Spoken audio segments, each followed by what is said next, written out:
자기 자신을 어떻게 인식하느냐 하는 것이 참 중요합니다. 예를 들면 내가 누구다, 내가 무엇을 하는 사람이다, 내가 어떤 사람이다 라는 자기 인식하는 대로 살아가고 되어 있습니다. 왜냐하면 그렇게 생각하고 살기 때문에 자기 인식이 참 중요합니다. 그래서 어려서부터 자기 소명을 발견하고 그 소명을 고백하며 살면 인생은 그렇게 진행이 되도록 되어 있습니다. 예를 들면 2차 대전 당시에 독일 나치 정권의 그 깜깜한 아우슈비츠 교도소에서 수많은 사람들이 갇혀 있었는데 어떤 사람은 그냥 대개 사람들 그대로 그곳에서 고통당하고 고문당하고 쓰러져 죽었습니다. 근데 어떤 사람들은 나는 비록 이렇게 고통당하고 있지만은 나는 반드시 살아날 거다. 나는 하나님의 선택을 받은 선민이다. 그런 생각을 가지고 아주 철저하게 자기를 다스려갔던 사람들은 결국은 해방을 맞이하고 그리고 종전 이후에 나와서 그곳의 생활을 간증을 하고 또 그 어렵던 그 고발 사건을 고발하면서 자기의 정체성을 회복해 갔던 것을 봅니다. 성경에도 보면 그런 마음으로 살았던 대표적인 사람은 바로 구약에 나오는 모세지요. 모세가 애굽에서 비록 바로 공주의 아들로 권력자로 교육을 받고 자랐지만은 그가 어머니를 통해서 그 배웠던 것은 너는 히브리 민족이다. 너는 이스라엘 사람이다. 하나님이 히브리 민족을 특별히 사랑해서 뽑아서 세운 선택받은 사람이다. 너는 선민이다. 그런 생각을 어머니부터 교육을 받고 늘 그 마음 속에 그래 나는 히브리 민족이야. 선택받은 하나님의 백성이야. 그런 생각을 가지고 살다가 결국은 그 고통과 괴로움을 이기면서 이스라엘 백성을 애굽에서 가나안 땅으로 인도해 가는 그런 능력을 가질 수 있었던 거죠. 그렇기 때문에 사람은 내가 누군지를 인식하고 어떻게 살아야 되겠다는 결심하는 사람, 그게 중요합니다. 그러면 인생은 그대로 가도록 되어 있습니다. 여러분, 이 시점에서 여러분에게 이런 질문을 드리고 싶습니다. 여러분은 어떤 재미로 인생을 삽니까? 어떤 사람은 대개 사람들은 열심히 돈을 벌어서 재산을 증식하는 거, 주식을 증식하고 재산을 증식해서 뭐 집을 넓힌다든지 또는 뭐 자동차를 더 좋은 걸 산다든지 뭘 가져도 더 산다든지 그런 걸 즐겁게 하면서 재미로 사는 사람이 있습니다. 어떤 사람은 열심히 배우는 것이 재미있어서 이것도 배우고 저것도 배우고 그것도 배우고 열심히 배우면서 자기 자신의 지식을 더욱 이렇게 쌓으면서 그 재미로 사는 사람이 있습니다. 어떤 사람은 열심히 운동하는 사람이 있죠. 이것도 하고 저것도 하고 홀리차게 운동하면서 자기 자신을 계속해서 쌓아가는 그런 사람이 있습니다. 여러분 어떤 재미로 살아요? 되게 물으면 그럽니다. 아이고 이 불경기에 무슨 재미가 있어요? 죽을 맛이죠. 그 사람도 죽을 맛으로 사는 사람들입니다. 세상이라는 것은 자기 나름대로 다 사는 맛이 있고 멋이 있습니다. 이 시간 예수님이 여러분에게 묻습니다. 너는 나를 믿는다고 하면서 무슨 재미로 사느냐? 여러분 뭐라고 말씀하시겠어요? 우리 주님의 그 질문에 주여 내가 이 재미로 삽니다. 그런 것이 여러분 뭐가 있어요? 여러분 자녀들에게 우리가 이렇게 살아야 된다 가르칠 수 있는 그것이 뭐가 있어요? 내가 은혜 받는 재미로 산다. 내가 복음을 전하는 재미로 산다. 내가 예수 증거하는 재미로 산다. 나름대로의 인생에 맛이 있고 멋이 있고 즐거움이 있어야 합니다. 여러분 그 질문에 대한 대답을 오늘 말씀을 통해서 할 수 있기를 바랍니다. 오늘 13절에 너희 안에서 행하시는 분은 하나님이시니 자기의 기쁜 뜻을 위하여 너희에게 소망을 두고 행하게 하시나니 그렇게 말합니다. 하나님은 하나님의 기쁜 뜻을 우리에게 걸어두고 그리고 그 뜻이 이루어지기 위해서 우리에게 큰 기대를 갖고 계시다라는 말씀을 하셨습니다. 다른 말하면 하나님은 하나님의 성도 한 사람 한 사람에게 하나님의 뜻이 이루어지도록 소원을 두셨어요. 제 목사에게 하나님이 주신 소원이 있고 여러분에게 소원이 주님이 다 담고 있어. 그 소원이 이루어지기를 주님 기다리고 계시다는 말이에요. 그걸 우리가 알아야 됩니다. 그렇다고 한다면 여러분과 저는 누구예요? 하나님의 소원을 맡은 사람들입니다. 내 안에 하나님의 소원이 담겨져 있습니다. 여러분 안에 하나님의 소원이 담겨져 있습니다. 그 소원을 이루기를 주님이 원하고 계시는 겁니다. 그것을 믿을 수 있기를 주님의 이름으로 축복합니다. 여러분 생각이 너무 감사합니다. 내가 뭔데 하나님이 나에게 소원을 걸고 있어요. 내가 뭔데 하나님이 나에게 소원을 맡기셔서 그 소원이 이루어지기를 기다리고 그걸로서 힘을 주고 능력을 주고 나로 하여금 그 소원이 성취되기를 기다리는 그런 하나님의 놀라운 섭리가 내게 있다니까요. 얼마나 감사한 겁니까? 여러분 부모님이 내게 기대를 걸어도 내가 어깨가 무거운데 하나님이 내게 기대를 걸고 내게 소원을 맡겨놓고 그 소원을 이루기 기다린다. 얼마나 감사한 거예요. 여러분 이제 여러분과 저는 누구냐? 어떤 사람이냐? 하나님의 소원을 맡은 사람이다. 그리고 그 소원이 이루어야 될 사람이다. 믿으시기를 주님의 이름으로 축복합니다. 그것만 정확히 갖고 있으면 여러분 삶이 달라질 수 있습니다. 그것만 정확히 인식하고 있으면 우리는 완전히 새 사람이 될 수 있습니다. 그것만 정확히 우리가 깨닫고 실천한다면 하나님 앞에 정말 멋있는 사람이 될 수 있을 것입니다.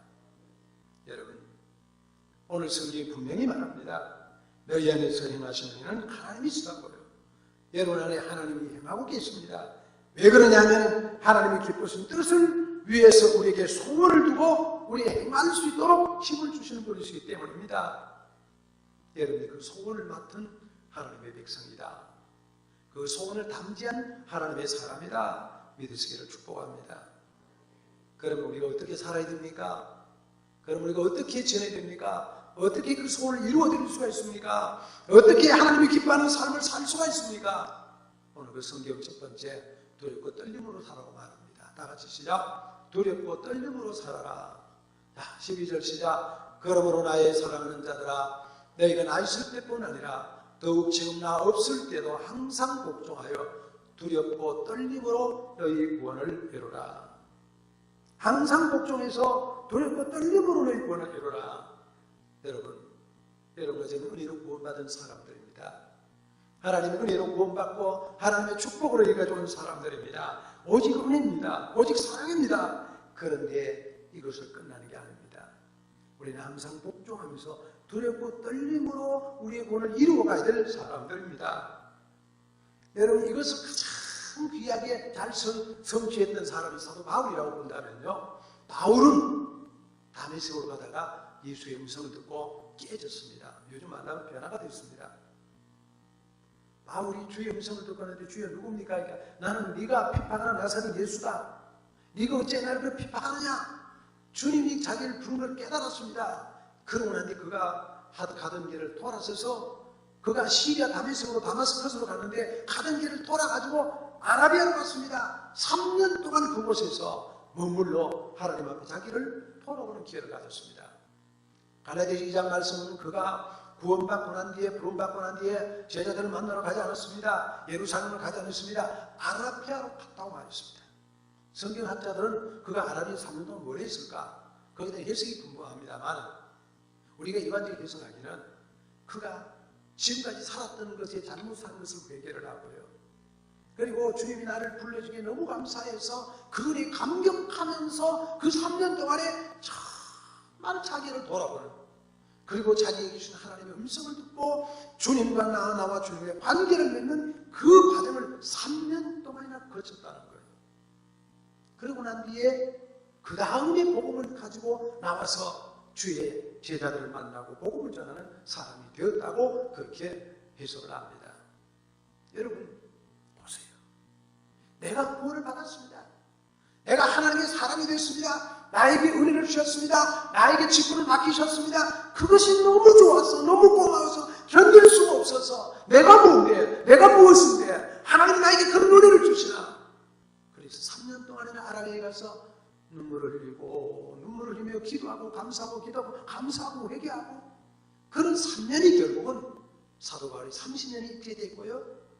그리고 3년이 결국은 사도 바울이 13권, 14권의 성경을 쓰는 그런 분이 됐고요. 그리고 선교를 감당해가는 위대한 선교사가 될 수 있었던 것입니다. 여러분과 저는 하나님 앞에 받은 구원에 얼마나 감사합니까? 여러분과 저는 하나님이 나를 불러서 하나님의 백성 사는 것이 이 마음속에 얼마나 감사가 됩니까? 여러분과 저는 하나님이 정말 이 못난 우리를 불러서 주의 종으로 삼고 하나님의 직분자로 삼아서 그 일을 맡기셨다, 내게 소원을 담겨주셨다, 그게 얼마나 감사가 됩니까? 그것이 너무 고맙고 그것이 너무 감사해서 견딜 수 없는 마음으로 두렵고 떨리는 마음으로 하나님 앞에 서야 한다, 그 말씀을 하는 겁니다. 그게 크리스찬입니다. 여러분, 그래서 우리는 내가 구원받은 것을 어떤 것과도 바꿀 수 없는 거예요. 내가 하나님으로 받은 직분은 세상에 어떤 것보다 귀한 거예요. 그래서 그게 너무 감사해서 너무너무 고마워서 그래서 그걸 간증하고 그것을 남에게 드러내고 주님 감사합니다. 주님을 내만 생각하면 눈물이 나고 말이죠. 주님 앞에 엎드리면 눈물이 나고 감사하고 그럴 수 있어야 됩니다. 그게 크리스찬의 삶의 모습입니다.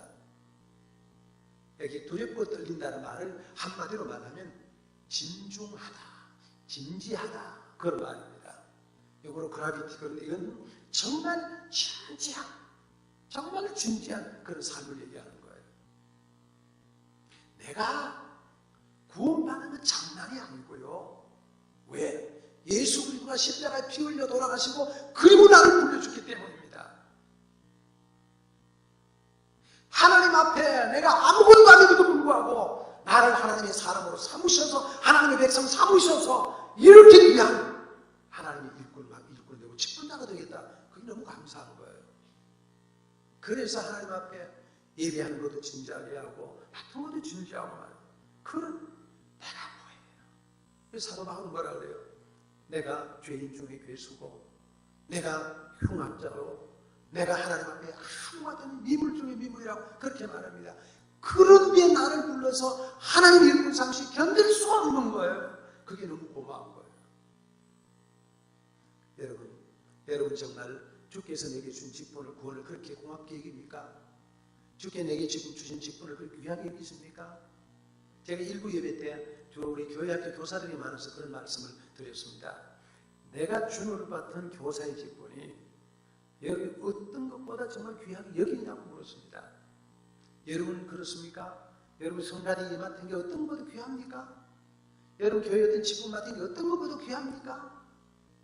하나님이 내게 주신 직분 아닙니까? 그죠? 내가 목사가 됐다. 이것보다 귀한 게 어디 있습니까? 내가 교회 장로가 됐다. 이것보다 귀한 게 어디 있습니까? 여러분 내가 교회 집사가 되고 내가 교회학교 교사가 되고 내가 모든 이것보다가 더 귀한 게 어디 있어요? 그래서 내가 하나님 앞에 정말 감사하라. 그것이 감사해서 하나님의 복 때문에 눈물이 나고 그것이 너무 고마워서 정말 진지하고 그게 크리스찬 삶의 모습입니다. 누가 만나자고 해도 내가 교회에 맡은 하나님이 맡은 일이 있어.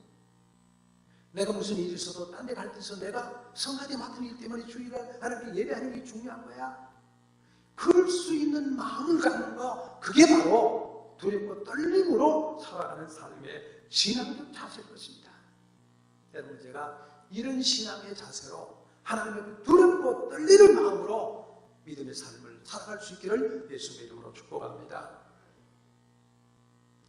하나님의 소원을 맡은 사람 두 번째로는요, 모든 일에 원망과 시비가 없이. 시작. 모든 일에 원망과 시비가 없이. 14절. 모든 일에 원망과 시비가 없이 하라. 주님 말씀입니다. 여러분 우리 안에 예수님이 계시고 소원을 담은 사람이기 때문에 하나님이 일을 하는데 뭐가 생기기 쉬워요? 원망도 있고 시비도 있고 다툼도 있기 쉽다는 거예요. 그런데 그런 걸 어떻게 하라고요? 없도록 해라. 없도록 해라. 여러분 원망과 시비한다는 말은 세상 사람들의 일반적인 모습입니다. 그죠? 너무나 흔한 모습, 너무나 쉬운 모습입니다. 그런 모습들을 그것을 버리라는 말이에요. 이웃과 원망하고 시비하고 다투고 싸우고 세상 사람 일반적인 모습이지만 구원받은 사람은 그러면 안 된다는 거예요. 어떻게 해요? 원망 없이 시비 없이. 왜? 나 같은 사람이 구원받았는데, 나 같은 사람이 천국의 백성이 되는데, 나 같은 사람이 하나님의 사람이 되는데 그것이 너무 감사해서 원망도 불평도 다 사라지는 거예요. 여러분, 원망과 시비의 반대는 어떤 말일까요? 가장 쉬운 말로 감사를 줄 수 있겠죠? 감사. 성경은 감사의 책이잖아요. 시편은 감사의 책이잖아요. 특별히 시편 136편 같은 경우에는 여호와께 감사하라, 여호와께 감사하라, 전부가 여호와께 감사합니다. 여러분, 정말 우리 삶 가운데 원망하고 불평하고 시비하고 하는 것보다가 감사하는 게 훨씬 더 많은 성도들이 되시기를 축복합니다. 그런데 여러분, 우리 곰곰이 생각해 봅시다. 누가 주로 원망을 많이 하고 누가 주로 시비를 많이 합니까? 어떤 사람이 많이 해요? 되게 여러분 물어봅니다. 못하는 사람이 원망 많이 할까요? 잘하는 사람이 많이 할까요? 되게 잘하는 사람이 원망 많이 합니다. 왜냐하면 내가 잘하니까 상대방도 잘해야 된다고 생각하는 거예요. 여러분, 부모가 말이죠. 학교에서 공부를 잘해가지고 좋은 학교 나왔으면 자녀들이 그렇게 못하면 도대체 쟤는 누구 닮았지? 그게 되는 거예요. 왜? 자기는 잘했는데 왜 자식은 못할까? 그렇게 되는 거예요. 어떤 부부랑 대화를 하다가 그 자녀들이 도대체가 자기 부부가 쓰지 않은 용어를 쓰더래요. 그래서 물었대요. 너는 엄마 아빠 나오는데 너는 어디서 배워서 그런 얘기를 하냐고 물었대요. 여러분, 그렇잖아요. 내가 잘하는 사람들을 원망하기 쉽습니다. 왜 저 사람은 못할까?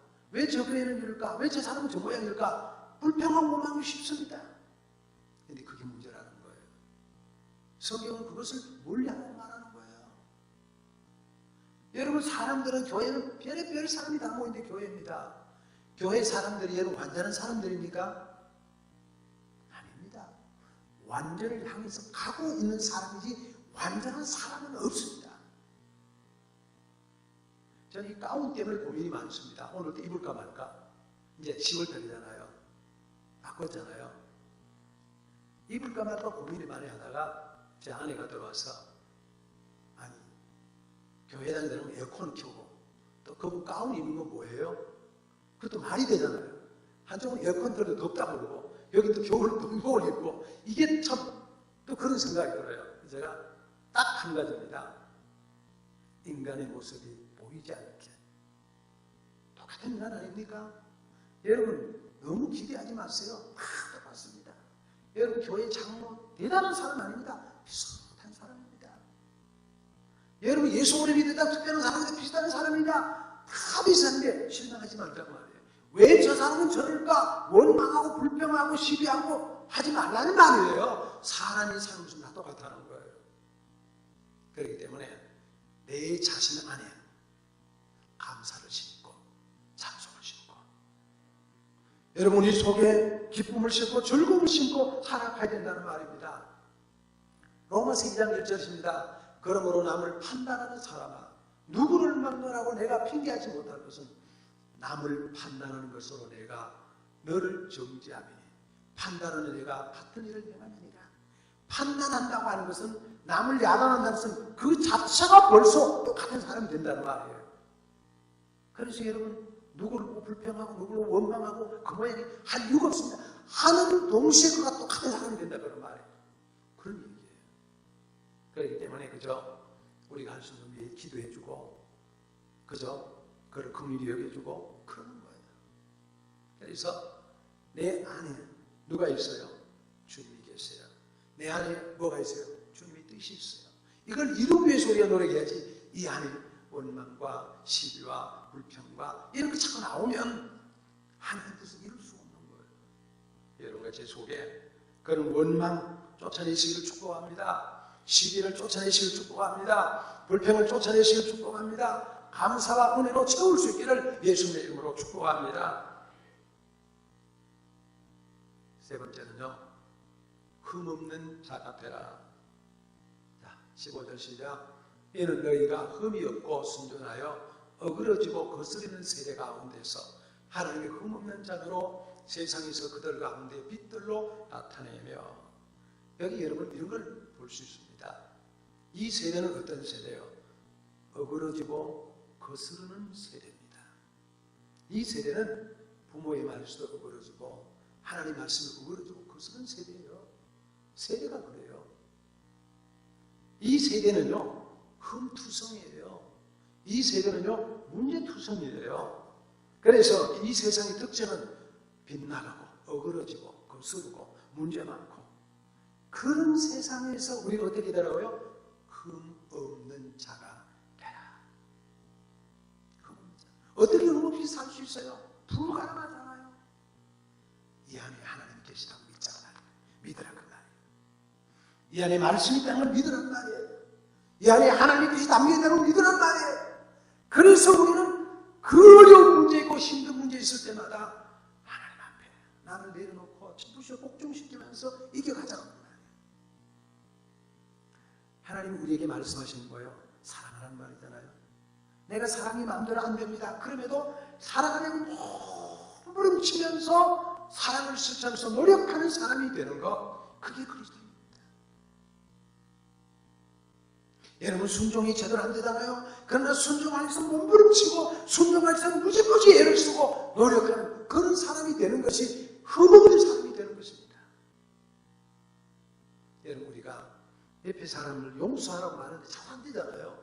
그러면 정말 용서하라고 그러면 주여 그렇죠. 내가 주님의 그렇게 내가 용서하려고 내가 용서를 해야죠. 안 되는데도 불구하고 이를 악물고 용서하려고 노력할 수 있는 마음을 가지는 거, 그게 크리스찬이다 그런 말이에요. 내가 생각대로 다 해버리고 마음대로 다 해버리면 안 되잖아요. 저는 지난달에 어떤 교단 모임에 가서 상당히 제가 한 토론을 오랫동안 한 적이 있습니다. 제 입장에서는 상당히 정리를 얘기한다고 한참 얘기를 했습니다. 네, 제 개인만 아니고 그렇게 생각하는 여러 사람들을 위해서 한참 얘기를 했습니다. 얘기를 하고 난 뒤에 그 다음에 그 문제를 가지고 제가 곰곰이 생각해 보니까 내 말이 틀린 말은 아닌데 결과적으로 그것 때문에 내가 생각해 보니까 전체적으로 유익을 가져왔겠냐 아니면 반대의 결과를 가져왔겠냐, 그래 아주 심각하게 고민했던 적이 있습니다. 생각해 보니까요, 내가 옳다고 말했는데 내가 맞다고 주장했는데 그것만 다 아니더라고요. 하고 나니까 이건 거절한 거예요. 하고 나니까 그 다음에 사람들 대하기가 부끄러운 것인 거예요. 내가 했던 말이 있고 내가 했던 정말이 있는 거예요. 그러고 보니까 야 정말 흠없이 선다는 게 어그러지고 거스르는 세대에서 흠없이 나타나는 게 얼마나 어려울까, 빛들의 자녀로 나타나는 게 얼마나 어려운가 생각해보면 참 어렵고 힘든 것이 말씀 따라 사는 거예요. 그럼에도 불구하고 그 자리에서 자기를 저 복종시키면서 또 순종하고 또 순종하고 또 순종해야 되는데 또 실패했구나, 그런 생각을 하면서 후회를 했던 적이 있습니다. 베드로서 3장 14절 시작. 그러므로 사랑하는 자들아 너희가 이것을 바라보나니 주 앞에서 점도 없고 흠도 없이 평강 가운데서 나타나기를 힘쓰라. 무엇이 없이요?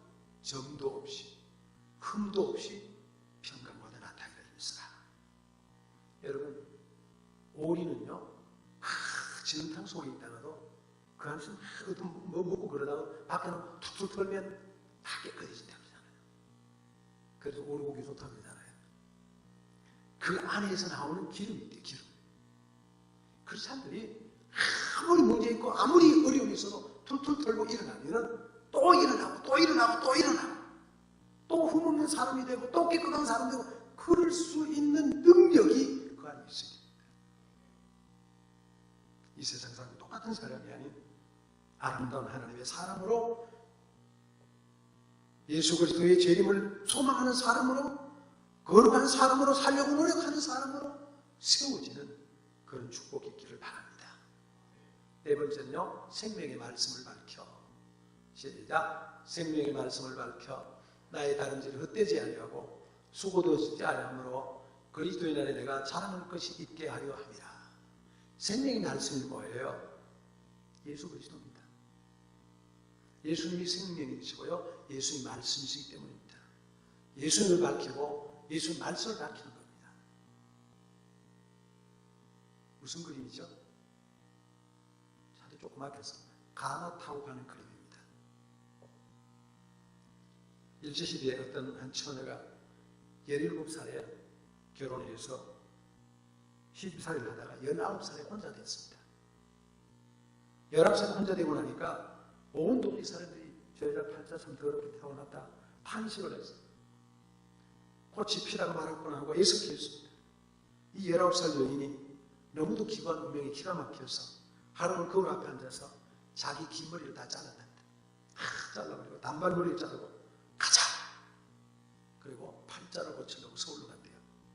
서울 상경에서 남의 집에 가정부 일을 시작했습니다. 마침 주인이 좋은 주인을 만나서 그 주인에게 사정을 하기를 제게 2가지가 소원이라도 좀 들어줬으면 좋겠습니다. 내가 시키는 모든 일을 다 할 테니 주일날은 내가 꼭 교회 가게 도와주세요. 주일날은 어떤 경우든 교회 가게 보내주세요. 그리고 할 수 있다면 아랍에도 제게 공부할 수 있는 길을 열어줬으면 좋겠습니다. 이 주인이 다 허락해 줬습니다. 그래서 주일날은 그거는 열심히 교회 가고 평소에는 주인의 허락을 받아서 이화여자보통학교에 입학을 했습니다. 몇 년 후에 이 학교를 우등으로 졸업을 했습니다. 그리고 일본에 갔습니다. 일본에 가서 열심히 고학으로 대학을 마치고 다시 본국으로 돌아왔습니다. 조선 총독부 장학사가 되었습니다. 해방과 함께 학교를 세우게 됐습니다. 그 학교가 숙명여자대학교라고 합니다. 그리고 그 학교의 초대 학장이 되었습니다. 이 사람은 임숙재라고 하는 여사입니다. 그는 숙명여자를 엄청나게 발전시켰습니다. 그의 하는 말은 한 가지입니다. 불굴의 의지로 운명을 개척하는.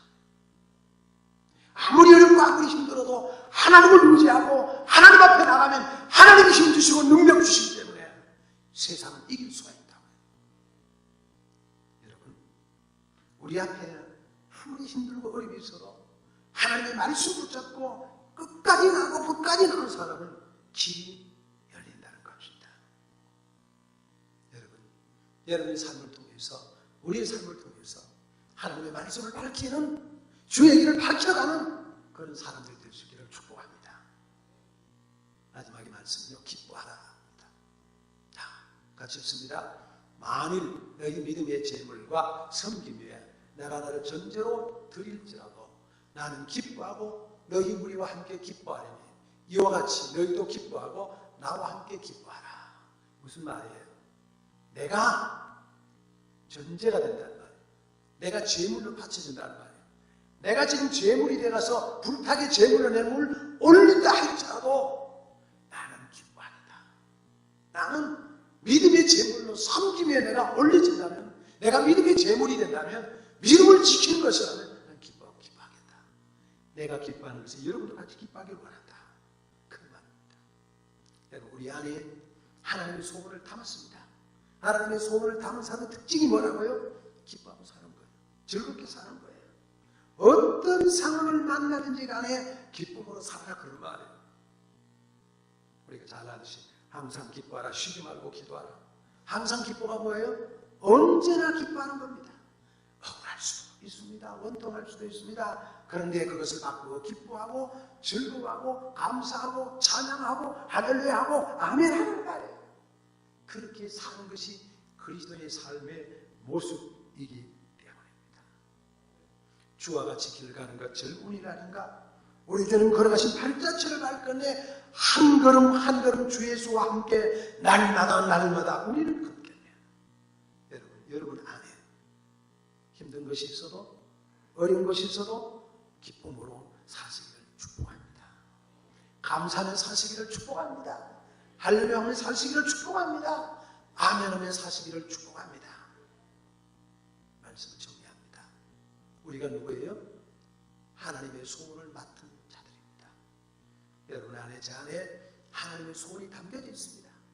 하나님 우리에게 능력 주셔서 그 소원을 이루기를 원하고 계십니다. 같이 가슴 들고 나는 하나님의 소원을 맡았다. 나는 하나님의 소원을 맡은 자다. 할렐루야. 어떻게 해야 돼요? 첫 번째, 두렵고 떨리는 마음으로 일을 할 수 있어야 됩니다. 너무너무 귀하게 진중한 마음으로, 정말로 견딜 수 없는 그 두려운 마음으로, 감사함으로 원망과 시비를 다 물리쳐 떨어내고 감사하면서 흠없는 자녀, 이 세상에서 정도 없고 흠도 없는 사람들로 생명의 말씀 예수 그리스도를 환하게 밝히면서 기쁨으로 살아가는 성도가 되는 것, 이것이 뭐라고요? 하나님의 소원을 맡은 사람의 삶의 모습입니다. 여러분, 제가 그런 자가 되어 주님을 기쁘시게 하는 아름다운 하나님의 사람들 될 수 있기를 예수님의 이름으로 축복합니다. 이 시간 우리가 다 함께 두 손을 가슴에 얹고 같이 기도합니다. 하나님이 내게 소원을 주셨습니다. 하나님의 소원을 맡기셨습니다. 그를 감당할 수 있는 능력을 하나님 내게 주시옵소서. 함께 기도합니다. 살아계신 우리 아버지 은혜와 사랑을 감사합니다. 내가 하나님의 소원을 맡게 됨을 감사합니다. 그 소원을 이룰 수 있는 자가 되게 됨을 감사합니다. 이룰 수 있도록 축복해 주옵소서. 두렵고 떨림으로 감당하기를 원합니다. 하나님 아버지, 점도 없고 흠도 없이 나타나기를 원합니다. 하나님 우리 아버지, 원망과 시비를 멀리하고 감사함으로 살아갈 수 있는 저들이 되기를 원합니다. 생명의 말씀 예수를 밝혀서 날마다 그리스도를 증거하고 밝히는 하나님의 사람 되기를 원합니다. 하나님 우리에게 기쁨으로, 감사로, 즐거움으로, 아멘으로, 할렐루야로, 찬양으로 우리가 싸울 수 있도록 원합니다. 그래 하나님의 뜻을 밝히고 하나님의 영뜻을 온 땅에 이루어가는 하나님의 사람들 되도록 축복해 주시옵소서. 우리 안에 생각하시는 하나님이 있습니다. 하나님의 기쁘신 뜻을 위해서 우리에게 소원을 두셨으니 하나님의 일을 해낼 수 있는 주의 백성 되게 축복하옵소서. 살아계신 하나님, 우리가 하나님의 소원을 담대한 사람이 되었음을 감사합니다. 하나님 우리에게 소원을 주고 행한다는 사실을 믿고 감사합니다. 오늘 이 말씀처럼 이 말씀을 실천하고 또 실천할 수 있는 저들이 되기를 원합니다. 들은 말씀을 들음으로 끝내는 게 아니라 내 삶에 그대로 옮기고 실천하고 실행하고 움직여서 하나님의 뜻을 이루어낼 수 있는 하나님의 사람들로 만들어 주옵소서. 그리스도 예수님의 이름으로 기도하옵나이다. 아멘.